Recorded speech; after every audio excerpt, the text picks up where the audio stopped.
Pernah tak tiba-tiba ada orang bagi tahu anda yang gambar anda telah disalahgunakan ataupun mereka sedang ditipu oleh scammer yang menggunakan wajah anda? Ramai orang DM saya, tanya saya, tuan macam mana nak buat tuan? Ada orang cakap gambar saya diguna pakai, ataupun saya nampak ada orang guna pakai gambar saya. Jangan terkejut, scammer memang akan pakai gambar wajah orang lain. Dia takkan pakai gambar dia sendiri.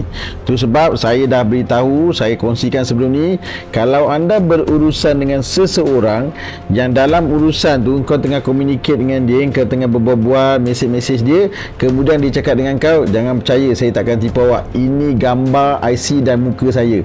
Kalau orang tu hantar gambar je ataupun dia hantar je gambar IC, itu tanda paling jelas yang orang tu sebenarnya adalah scammer. Kau tak pernah jumpa orang tu, itulah tanda dia scammer. Gambar IC dan gambar yang dihantarkan kau tu bukan gambar dia. Kau jangan senang kena kencing. Kepada anda semua, jika situasi ini terjadi kepada anda, apa yang patut anda buat? Yang pertama sekali, anda boleh pergi ke mana-mana balai polis untuk buat covering report. Yang kedua, kau kena mentionkan dalam media sosial kau yang gambar kau pernah disalahgunakan oleh orang lain, supaya orang yang tengah buat research pasal kau, dia dengan kau, dia tengok, dia tahu, gambar yang aku tengok tadi, tengok owner asal dia dah bagi tahulah gambar dia telah dicuri dan disalahgunakan. Dan kau jangan salahkan orang lain kalau scammer boleh ambil dan guna gambar kau. Sebab apa? Dia ambil daripada perbuatan kau sendiri.